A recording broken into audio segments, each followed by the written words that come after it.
Hi guys, I am Rajan Pandey. Welcome back to my channel Shakespeare classes.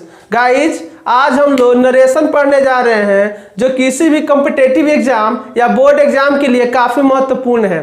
बहुत बच्चे narration को tough कहते हैं, लेकिन मैं आज वादा करता हूं कि नरेशन को सबसे आसान बना के दिखाऊंगा। बस आप चैनल पर बने रहें। जैसा कि आप जानते हैं, नरेशन का दूसरा नाम स्पीच है। इसको हम लोग हिंदी में कथन कहते हैं। नरेशन क्या है? कोई भी स्पीच नरेशन है, या ए स्टेटमेंट इज कॉल्ड नरेशन। कोई भी स्टेटमेंट जो हम प्रत्यक्ष रूप से देते हैं या अप्रत्यक्ष रूप से देते हैं, वह क्या है? नरेशन है। नरेशन के दो प्रकार होते हैं। पहला होता है डायरेक्ट नरेशन और दूसरा होता है इनडायरेक्ट नरेशन। डायरेक्ट नरेशन का दूसरा नाम डायरेक्ट स्पीच भी होता है। उसी तरह से इनडायरेक्ट नरेशन का दूसरा नाम इनडायरेक्ट स्पीच भी होता है। तो डायरेक्ट का हिंदी होता है प्रत्यक्ष कथन और इनडायरेक्ट का हिंदी होता है अप्रत्यक्ष कथन। डायरेक्ट नरेशन या डायरेक्ट स्पीच हमेशा इन्वर्टेड कॉमा के अंदर रहता है और यह इन्वर्टेड कॉमा के बाहर रहता है। और आप लोग ध्यान दें, इन्वर्टेड कॉमा के अंदर जो रहता है वो टोटल वाक्य को, इन्वर्टेड कॉमा के अंदर जो भी रहता है उस टोटल वाक्य को हम लोग बोलते हैं reported speech. Reported speech shortcut में आरएस। टोटल वाक्य को रिपोर्टेड स्पीच बोलते हैं, शॉर्टकट में आरएस बोलते हैं। और जो इस साइड में इन्वर्टेड कॉमा के आगे है उसमें यहाँ पे सेड रहेगा या से रहेगा। यह काफी इंपॉर्टेंट है। तो जो भी यहाँ पे सेड रहे या से रहे, इसका नाम होता है रिपोर्टिंग वर्ब। शॉर्टकट में आरवी होता है। और जो सब्जेक्ट होता है उसको रिपोर्टर बोलते हैं और जो ऑब्जेक्ट होता है उसे ऑब्जेक्ट ऑफ आरवी बोलते हैं। इसमें दो पॉइंट काफी महत्वपूर्ण है। इसको अच्छा से समझ गए तो कोई भी नरेशन आप लोग बना लेंगे। यहाँ पे से है कि सेड है, पहला यह पॉइंट काफी महत्वपूर्ण है। इसको बोलते हैं हम लोग आरवी। इस बात का ध्यान रखना है कहीं भी हम नरेशन बनाए तो। और इन्वर्टेड कॉमा के अंदर के पूरे वाक्य को हम लोग क्या बोलते हैं? आरएस बोलते हैं। क्या बोलते हैं? आरएस। यही दो पॉइंट आरएस और आरवी कोई भी नरेशन हम बनाएंगे तो काफी महत्वपूर्ण है। यह रहा इनडायरेक्ट। अब डायरेक्ट से इनडायरेक्ट में कैसे बनाते हैं हम लोग सीखने जा रहे हैं। डायरेक्ट स्पीच को इनडायरेक्ट स्पीच में बदलने के तीन जनरल रूल्स हैं। इसमें पहला है चेंज ऑफ टेंस, दूसरा चेंज ऑफ पर्सन और तीसरा change of other parts of speech. इसको हम लोग गहराई से अब पढ़ेंगे। चले, सबसे पहले हम लोग चेंज ऑफ टेंस पढ़ते हैं। ठीक है, तो चेंज ऑफ टेंस के भी तीन नियम होते हैं। इसमें से चेंज ऑफ टेंस का पहला नियम कहता है कि अगर आरवी में से या सेज नजर आ जाए तो आरएस का टेंस नहीं बदलता है। इस बात को ध्यान दें आप लोग। आरवी में से या सेज नजर आए तो टेंस नहीं बदलेगा। और इन्वर्टेड कॉमा के लिए डेट लिखाएगा। तीसरा, सेज के बाद टू आए तो उसके लिए टेल्स लिखाएगा। और से के बाद टू आए तो उसके लिए टेल लिखाएगा। जैसे हम उदाहरण ले रहे हैं, he says inverted comma Ram is a good boy. हमने अभी पहला रूल लिखा है कि अगर से या सेज नजर आए तो टेंस नहीं बदलेगा। तो यहाँ पे सेज नजर आ रहा है तो क्लियर है कि आरएस का टेंस नहीं बदलेगा। उसी तरह से यहाँ पे भी सेज नजर आ रहा है तो क्लियर है कि आरएस का टेंस नहीं बदलेगा। बस आप एक बात का ध्यान रखें कि इन्वर्टेड कॉमा का स्थान पे डेट लिख दें। इन्वर्टेड कॉमा का स्थान पे क्या लिख दें? डेट लिख दें। और आगे का आगे उतार ले और पीछे का पीछे उतार ले। तो आगे का आगे उतारेंगे तो ही, और यहाँ पे हो जाएगा सेज, और पीछे का पीछे उतारेंगे तो क्या होगा? Ram is a boy. यह हो गया आपका इनडायरेक्ट। इन्वर्टेड कॉमा के लिए क्या लिखे हमने? डेट। आगे का आगे उतारा, पीछे का पीछे उतारा। इधर इज और एम का वाज वर्ग क्यों नहीं हुआ? क्योंकि यहाँ पे से या सेज नजर आए तो टेंस उधर का नहीं बदलेगा। हाँ, पर्सन बदलेगा, लेकिन पर्सन अभी पढ़ाया नहीं हूं, कल बताऊंगा। इसको देखें, इन्वर्टेड कॉमा का स्थान पे क्या लिख दे? डेट लिख दे। आगे का आगे उतारना और पीछे का पीछे उतारना है। तो पीछे का पीछे उतारेंगे तो हमने लिख दिया दे हैव गॉन, और आगे का आगे उतारेंगे तो क्या है, मोहन का हो गया मोहन। अभी तुरंत हमने रूल लिखा है कि सेज के बाद टू हो। देखिए यहाँ पे सेज के बाद टू है, यहाँ पे सेज के बाद टू नहीं था इसलिए सेज का सेज ही रहेगा। लेकिन अगर सेज के बाद टू हो या से के बाद टू हो तो सेज टू के लिए क्या लिख देंगे, टेल्स। क्या लिखेंगे, टेल्स। तो यहाँ पे सेज टू के बाद हो जाएगा टेल्स, अब मी का हो गया मी, और इन्वर्टेड कमा के स्थान पे डेट हो गया, आगे का आगे लिखा गया और पीछे का पीछे लिखा गया। बस इस बात को ध्यान रखेंगे, सेज के बाद टू हो तो सेज टू के स्थान पे टेल्स लिखेंगे, यहाँ पे टू नहीं लिखाएगा। अगर सेज के बाद टू नहीं हो तो टेल्स नहीं लिखेंगे, जैसे यहाँ पे सेज के बाद टू नहीं था तो टेल्स नहीं लिखा है, सेज का क्या हुआ, सेज हुआ। तो अब तक हमने सीखा कि इन्वर्टेड कमा के स्थान पे डेट, आगे का आगे पीछे का पीछे। आप लोग को बहुत आसान लग रहा होगा, लेकिन मैं यह कहना चाहूँगा कि यह प्रथम रूल है। आगे जाएंगे तो ऐसा होगा कि एक एक सेंटेंस में 8 तरीके से चेंज करना होगा। इसलिए मैं कहना चाहूँगा कि आप लोग शुरू से ही नरेशन को अच्छा से पढ़ें और कहीं भूले नहीं, जिससे आने वाले समय में आप लोग नरेशन को कभी भूल नहीं पाए। देखिए कुछ और उदाहरण लेते हैं, जैसे ही विल से, तो पहला तो काम यह है कि इन्वर्टेड कॉमा जो भी है उसके स्थान पर हमें डेट लिखना है। पहला काम पूरा कर लिए, आगे का आगे उतारना है और पीछे का पीछे उतारना है। तो हमने आगे देखा कि से है, से के बाद टू नहीं है, इसलिए से का से ही होगा। तो क्या हो गया आगे का, ही विल से, आगे का आगे लिख दिया और पीछे का पीछे लिख देंगे। रानी का होगा रानी में विन द मैच। देखा चेंज ऑफ टेंस का पहला रूल कितना आसान है, केवल इन्वर्टेड कॉमा के स्थान पे डेट, आगे का आगे और पीछे का पीछे। लेकिन अगर आप इसको याद नहीं रखेंगे तो आने वाले समय में नरेशन भारी हो जाएगा। इसको भी देखें आप लोग, इन्वर्टेड कॉमा के स्थान पे लिख दिया है डेट, आगे का आगे उतारेंगे पीछे का पीछे उतारेंगे। तो आगे हम देख रहे हैं कि से के बाद टू है, हम जानते हैं से के बाद टू हो तो किसकी क्या लिखेंगे हम लोग, टेल लिखेंगे। क्या लिखेंगे, टेल। तो क्या हो गया, बिने विल से टू के स्थान पे हो गया टेल मी, इन्वर्टेड कॉमा के लिए क्या लिखा हमने, डैट। अब पीछे के पीछे उतारेंगे तो सी का होगा C is going to Patna. Clear हो गया। तो हमने सीखा कि विल सेल भी हो, मतलब अगर आरवी में फ्यूचर के भी वाक्य हो तो टेंस नहीं बदलेगा, फ्यूचर के भी वाक्य हो तो टेंस नहीं बदलेगा। बच्चों चेंज ऑफ टेंस का दूसरा रूल काफी महत्वपूर्ण है, आप लोग इसे सावधानी से पढ़ेंगे। मैं तो ऑलरेडी ट्रिकी पढ़ा रहा हूं, मतलब मैं यह कहना चाहता हूं कि इससे आसान जनरली मैं नहीं पढ़ा सकता, सबसे आसान तरीके से पढ़ा रहा हूं, आप लोग अच्छा से समझे। अगर आरवी में सेड हो और सेड V2 के रूप में हो, तो V2 के रूप में हो तो RS का टेंस बदल जाता है। इसके पहले हमने पढ़ा था कि से या से हो तो टेंस नहीं बदलता है, लेकिन सेड हो मतलब पास्ट टेंस का वाक्य हो, यहाँ पे आप ये भी लिख सकते हैं पास्ट टेंस का वाक्य हो, ठीक है। सेड भी हो V2 के रूप में, ऐसा नहीं कि हैज प्लस V3 कर दिए तो प्रेजेंट का वाक्य हो गया, ठीक है। तो सेड हो तो RS का टेंस बदल जाता है। अब आप लोग देखें कि सेड हो तो टेंस कैसे बदलेगा।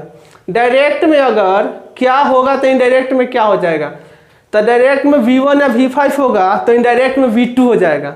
मतलब गो या गोज होगा तो वेंट हो जाएगा, डॉज या डू होगा तो डिड हो जाएगा, इज या एम होगा तो वाजवर हो जाएगा, हैज हैव होगा तो हैड हो जाएगा, और हैज बीन हैव बीन होगा तो हैड बीन हो जाएगा। हमने लिखा नहीं है, बस हमने लिख दिया हैज है वो तो हैड, तो आप लोग समझ जाएंगे। V2 होगा तो हैड प्लस V3 हो जाएगा, वाज वर होगा तो हैड बीन हो जाएगा, लेकिन हैड हो तो हैड का हैडे रहेगा, ध्यान रखेंगे। उसी तरह से हैड बीन हो तो हैड बीन का हैड बीन ही रहेगा। सेल का सूड होगा, विल का वुड होगा, कैन का कूड होगा, मे का माइट होगा। आप लोग इसको बढ़िया से याद कर लेंगे। अब मैं इधर बना रहा हूं, जैसे यहाँ पे सेड नजर आ रहा है, सेड, तो हम अच्छी तरह जानते हैं कि सेड नजर आए तो टेंस बदलेगा। तो पहले तो इन्वर्टेड कॉमा के लिए हम लोग डायरेक्ट लिख देंगे, आगे का आगे और पीछे का पीछे। तो आगे क्या ही सेड का लिख देंगे ही सेड, और पीछे का पीछे लिखेंगे तो रानी का होगा रानी। हम देख रहे हैं कि सेड है और सेड है तो टेंस बदलेगा। तो वेंट वर्ब का दूसरा रूप है, वेंट क्या है वर्ब का दूसरा रूप है। तो देख ले कि वर्ब का दूसरा रूप हो तो क्या होता है। तो देखिए यहाँ पे वर्ब का दूसरा रूप हो, वर्ब का दूसरा रूप हो तो हैड प्लस V3 हो जाएगा, हैड प्लस V3। तो यहाँ पे वेंट के स्थान पे हमने लिख दिया हैड और प्लस V3, वेंट का तीसरा रूप गो वेंट गॉन हो गया। ध्यान रखेंगे आप लोग इसको, वेंट है, वेंट क्या है V2 है, V2 रहते तो इनडायरेक्ट में क्या हो जाएगा हैड प्लस V3। तो हमने वेंट के स्थान पे हैड प्लस V3 लिख दिया। तो हैड वेंट का V3 होता है गॉन, टू पटना तो लिख दिया टू पटना। इसको ले पहले तो हम इन्वर्टेड कॉमा के स्थान पे डैट लगा देंगे, आगे का आगे और पीछे का पीछे। तो आगे देखना है कि सेड के बाद टू है, सेड के बाद टू है, यहाँ पे केवल सेड था लेकिन यहाँ पे सेड के बाद टू है। और जब सेड के बाद टू हो तो उसके लिए हम लोग टोल्ड लिखेंगे, क्या लिखेंगे लोग टोल्ड। तो विनय का विनय और सेड टू के लिए हमने लिख दिया टोल्ड और मी का मी। ध्यान रखें सेड के बाद टू हो तो सेड टू के लिए हम लोग टोल्ड लिखेंगे और इन्वर्टेड कॉमा के स्थान पे डेट। और ही का यहाँ पे हो गया ही। इज, इज का क्या होता है देखें, इज आर एम का होता है वाज वर, तो ही के साथ क्या लगेगा वाज प्लेइंग। क्लियर। इसको देखें पहले तो इन्वर्टेड कॉमा के स्थान पे क्या लिख दे डैट, आगे का आगे मोहन का मोहन और सेड का सेड, पीछे का पीछे, रानी का रानी। हाँ कैन का क्या होता है, तो कैन का होता है कुड, तो हमने लिख दिया कैन का could, Rani could help the poor. इसको ले इन्वर्टेड कॉमा के लिए डैट। और देख रहे हैं कि सेड के बाद टू है तो सेड के बाद टू हो तो क्या लिखेंगे टोल्ड। तो ही का ही या सेड के बाद टू है तो लिखेंगे लो टोल्ड और मी का लिखेंगे लो me. He told me inverted comma के लिए डैट। मीरा का मीरा, मीरा का मीरा। और यहाँ पे हैव है तो हम अच्छी तरह जानते हैं हैज या हैव का होता है हैड, तो हैव का स्थान पर लिख दिया हमने हैड डन इट। कुछ और उदाहरण लेते हैं।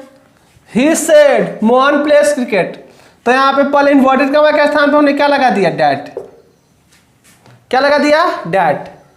और हम अच्छी तरह जानते हैं कि आगे का आगे पीछे का पीछे, तो यहाँ पे ही सेड के लिख देंगे सेड, मोहन का मोहन प्लेस। हम अच्छी तरह जानते हैं V1 या V5 हो तो क्या लगेगा V2 लगेगा, क्या लगेगा V2। जैसे गो या गोज हो तो क्या लगेगा वेंट लगेगा। तो प्लेस का क्या होगा वर्ब का दूसरा रूप, प्ले का होगा प्लेड, प्लेड या क्रिकेट का होगा क्रिकेट। यहां पे आए इन्वर्टेड कॉमा के लिए पहले क्या लगेंगे हम लोग डैट, और आगे का आगे और पीछे का पीछे। तो मीरा सेड का लिख देंगे मीरा सेड, इन्वर्टेड कॉमा का डैट हो जाएगा। ही का होगा ही। डॉज का क्या होता है, हमने लिखा है डॉज या डू हो तो होगा डिड, तो यहाँ पे डॉज का लिख देंगे डिड नॉट प्ले। उस तरह इन्वर्टेड कॉमा के लिए डैट, आगे का आगे पीछे का पीछे। तो आगे लिखेंगे तो ही का होगा ही। और सेड के बाद टू है, हमने बोला सेड के बाद टू हो तो उसे क्या लिख देंगे told, told me inverted comma के लिए डैट। मोहन का मोहन। और विल का क्या होता है, तो विल का होता है वुड, विल का होता है वुड, तो यहाँ पे लिख देंगे वुड विन। इसको ले इन्वर्टेड कॉमा का स्थान पे लगा देंगे डैट, आगे का आगे और पीछे का पीछे। सेड टू है तो टोल्ड, तो ही टोल्ड मी कॉमा के लिए डैट, ही का होगा ही। शुड, अब हम देख रहे हैं कि शुड तो ऑलरेडी इनडायरेक्ट में ही होता है, यहाँ पे शुड हो तो शुड के लिए शुड ही होगा। देखे तो आप लोग डायरेक्ट में हमने शुड लिखा है कहीं नहीं, तो जो हमने डायरेक्ट में नहीं लिखा है अगर वो मिल जाए तो शुड का शुड होगा, वुड का वुड होगा, माइट का माइट होगा, कुड का कुड होगा, यही समझ ले आप लोग। तो शुड का क्या होगा शुड होगा, तो शुड का शुड, प्ले का प्ले।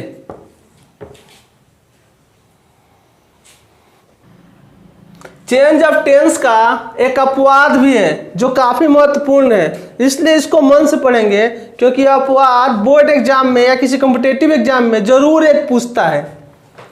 अपवाद एक्सेप्शन, अगर RS में कोई सत्य बात हो या कोई कहावत हो, ठीक है, तो भले ही इधर सेट दिखाई देगा, भले ही इधर RV में सेट दिखाई देगा, लेकिन इधर का टेंस जो होगा क्या होगा, नहीं बदलेगा। Tense is not change. कब टेंस नहीं बदलेगा? जब RS में प्रोवर्ब माने कोई कहावत हो, फैक्ट माने कोई एकदम तथ्य बात हो, या कोई यूनिवर्सल ट्रूथ हो, मतलब सांसारिक सत्य बातें हो, तो भले ही इधर सेट दिखाई देगा लेकिन इधर टेंस नहीं बदलेगा। जैसे उदाहरण ले रहे हैं, ही सेड इन्वर्टेड कमा the earth is round, inverted कमा के लिए डैट, आगे का आगे, ही का ही, सेड का सेड, और द अर्थ इज राउंड का लिख देंगे द अर्थ इज राउंड। यहाँ पे सेट दिखाई दे रहा है तो इज का अगर वाज करेंगे तो गलत हो जाएगा, क्योंकि पृथ्वी गोल है या यूनिवर्सल सत्य है, मतलब सांसारिक सत्य है, सब कोई जानता है कि पृथ्वी गोल है। अगर यहाँ पे इज के स्थान पे हम वाज लगा देंगे तो हो जाएगा पृथ्वी गोल थी, माने पहले थी, आजकल गोल नहीं है, तो ये बात गलत हो जाएगा। तो अब ध्यान रखेंगे कि अगर कोई सत्य बातें हो तो भले इधर सेड रहेगा लेकिन इधर का टेंस नहीं बदलेगा, इसलिए यहाँ पे इज का आवाज नहीं होगा। कमा के लिए डैट, आगे का आगे, तो ही का ही, से का होगा टोल्ड, मी का मी।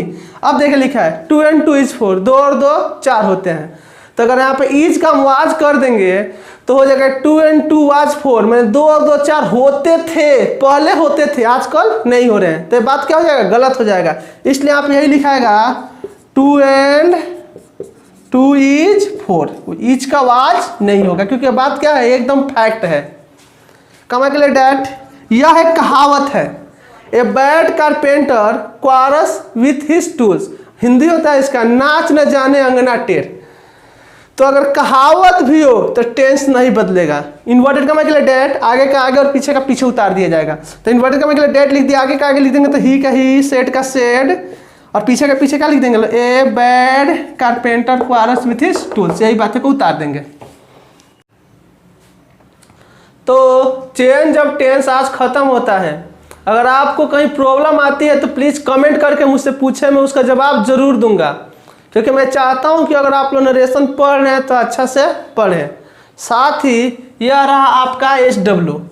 अगर आप मेरे पढ़ाई को पसंद कर रहे हैं तो प्लीज़ इस वीडियो को ज़्यादा से ज़्यादा अपने दोस्तों के साथ शेयर करें। अगर चैनल पर नए हैं तो चैनल को सब्सक्राइब कर लें और लाइक बटन ज़रूर दबाएं, क्योंकि जितना आप लाइक का बटन दबाते हैं उतना ही मैं मोटिवेट होता हूँ वीडियो बनाने के लिए। थैंक्स।